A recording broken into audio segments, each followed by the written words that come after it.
You know, we may very well be living in the golden age of cuisine, just before the onslaught of chemically treated gases and compressed algae, which will be our food, as they tell us. And Charles Oberdorf is the dining out columnist for the Toronto Star. And, Chuck, you've been eating steadily, I might guess, in the Toronto area for the past few months.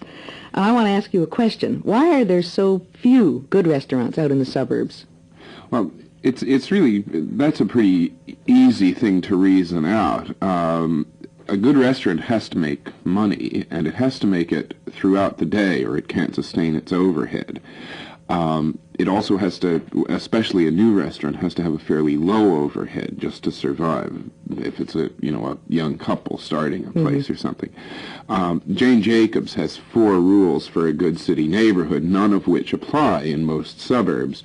These are things, they're economic things too, they're not so much social things. She's talking about what makes a city neighborhood viable economically for the people who live and work there.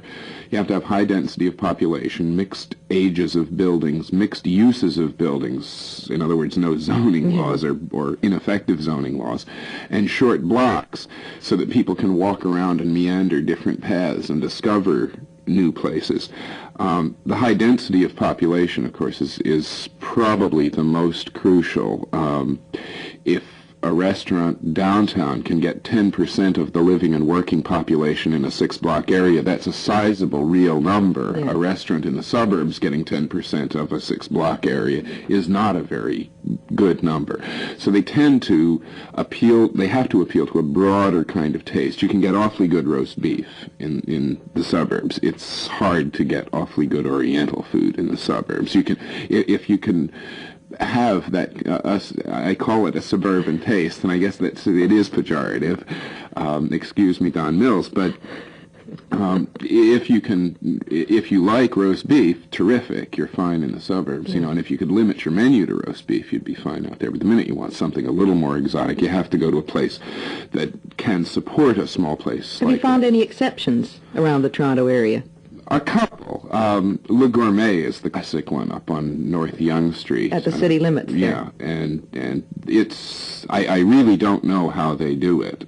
They have a menu with 74 entrees, and every one that I've tried or know that someone has tried has turned out to be delicious. They can't lose. They do vegetables magnificently, which is a real tip-off to how good a place is. They don't sit on the steam table all night. I don't know how they can work that. Well, you said if they could just serve one thing, like roast beef, they'd make a great success. Are there any trends in this way? Are we getting more places that just specialize in one thing? Oh, yeah, absolutely. In fact, I miss a good hamburger, Yeah, well, you're going to get it in spades in the next couple of years. I have a friend I call Harold the Sink Man, and Harold installs kitchens, and Harold has installed, in fact, most of the kitchens in Toronto in the last few years, and he has orders now for hamburger stands that just indicate you're going to have a hamburger stand on every corner in the city, and to the point where I think we're going to get sick of hamburgers.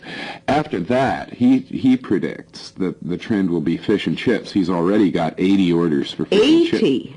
Well, now wait, this is a somewhat broader area. This is sort of from Windsor to Kingston, 80 fish and chip stands, but that's just a start. A couple of those are chains and are going to expand. Well, I think they'll go. See, I come from a city, from Vancouver, where fish and chips, when I was a kid, were really the standard fare, and every little neighborhood had a fish and chip shop, and you used to have to line up on a Friday night to get your paper of fish and chips. So it's good walking around food, too, in London. This is right. The one thing that you can eat safely in London, for instance. But the hamburgers are dismal. Right.